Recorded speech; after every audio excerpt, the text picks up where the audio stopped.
баярлалаа. Тэгэхээр түрүүн бас ажлын хэсгээс хариултанд дурддаад өнгөрсөн нэг жолооны курсын талаар нэг юм асуулт байна.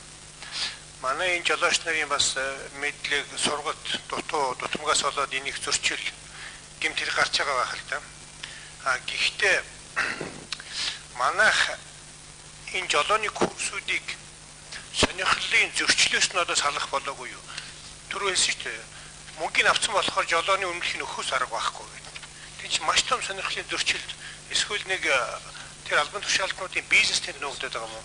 Бусад орнд жишээ нь Америкт бол сургалтын дуртай хүн хийж өгдөг, дуртай авто сургалтууд явдаг, мөнгөө иргэдэн одоо жолооч болох хүсэлтэй хүмүүс нь төлөөлж явдаг. Улсын шалгалтыг улс авдаг. Тэрийг төсөвлөд хэлдэг.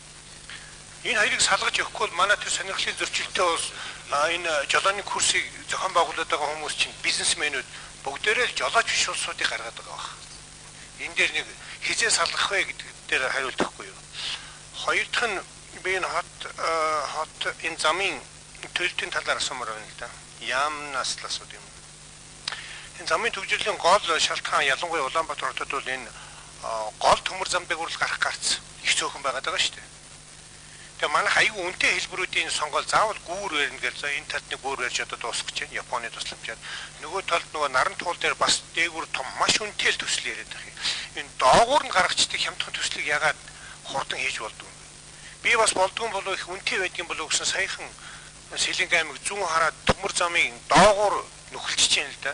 Гэхдээ төмөр замын хөдөлгөөнийг ямар саад болохгүйгээр өдрийн хөдөлгөөнд саад болохгүйгээр зогсоохгүйгээр ингээд тийм технологи, тийм барилгын компаниуд байна шүү дээ. Өнөөдөр тийм байдлаар асуудлыг шийдэхгүй бол манай энэ Улаанбаатарын хойд урд хоёрын энэ бөглөөс л ерөөсөө Улаанбаатарын баг бүх хөдөлгөөнийг зогсоочод байна. Тэр энэ талаар нэг бодох арга байна уу гэсэн ийм асуулт байна. Гурав дахь нь тэр камерын талаар манайх одоо камерууд маш өндөр үнэтэй өртөгтэй хөтөлбөр хэрэгжүүлээд камер суулгаад байна. Тэгээд камераараа гасан зөрчлөө жолооч нартай ямар хаягаар хурдан хүргэдэг юм уу 2-3 сар хадгалж жагаад хаяа нэг зөрчил гаргаад замын цагдаа гин газар очихоор зөвлөө чи энэ камер дээр ингэж зөрчил гарсан байна гэж зөвхөн тэнд ирэхээр мэдэгдэж байна гэж. Би бол санаж байна Америк, Европт бол зөрчил гаргаад бол маргааш гэрийнх нь хаягаар зөрчилд очдог. Хэрэг төлөхгүй бол нөгөө дөрөөс нь торгуулт нь улам ихсэн явждаг. Төрөний захиргааны л одоо чангалах аргуудын нэг л дээ. Зөрчил гаргасан хүн ахаал төсөвт мөнгө төлөөд ахин шалгалтанд ордог. Энэ журамд орохгүй бол манайхан нэг зөрчил гаргацсан юм чинь манайхч нэгдүгээр тоодгүй, хоёрдугаар торгуулж бараг байдгүй, гуравдугаар дараа нь найз нөхдөөрөө танилаараа яриад даргалуулж болдго юм гэсэн ийм л хөнгө одоо өршөөсөн хандлага байгаад байх юм бол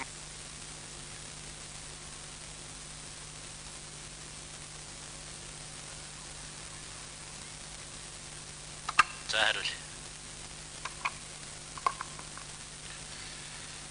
За гүүрний хувьд бол зөвхөн хэд хэдэн гүүрнүүдийг бид нар одоо энэ Улаанбаатар хотод нэг 6 гарцыг гүүрэн гарц болгоё гэж байгаа маа. Тэгээ энэ дээр ихэнх нь бас зээл тусламжийн хүрээнд бид гаргаад тавьсан. Ер нь бол доогуур хийх болцоо байгаа. Доогуур бас тооцоо хийж үзчихсэн. Тэгээд буцаал мөнгөтэйгээ холбогдоод хаанхан санхүүжилт дээр юу хийх үү гэдэг тэгэхээр орж ирсэн санхүүжилттайгаа уялдуулаад тэгээд гүүрэн гарц гэдэг нь бол орчод байна. Нөгөө төгөлдөр буцаад нөгөө нэг иргэд тойрох гарцууд хажуугаар нь явах гүрэн гарцын хажуугаар гарах эргэлт нөгөө буцаад нөгөө урсгал орох гэдэр гэсэн утгаараа бол гүрэн гарц нь бол илүү зүгээр тохиромжтойгийн хувьд бол даваа талтай. Тогтолцоо нь илүү даваа талтай. Зүгээр нэг удаа бол гарах гарцыг бол доогуур хийж байна. Камертай холбоотой асуудлаар хариул. Эгчээр камертай холбоотой асуудал. Жолооны курстой холбогдлох сонирхлын зөрчилгээд байгааг үнэхээр үнэ. Энэ сургадаг асуудал нь боловсрал сурагчид шалгалтын бусад орнууд Америкаас бусад орнууд бол дандаа яг тэр цагдаа аваад шалгалтаа аваад тэмцүүл түрүүний миний хэлдэг шиг 10 өгнө 20 өгнө хамаахгүй урамжаа төлөө шалгалтаа өгөөл тэгээ сураад авах хэрэгтэй тэрүүгээр өөртөө шийтгэхдээ өөртөө санамж өгөөд ингээс би илүү сурч ажил ирэх хэрэгтэй байна гэдэг ийм байдлаар ингэхгүй бол тэр хуучин социализмын тогтолцоо маань хэвээрээ яваад байгаа.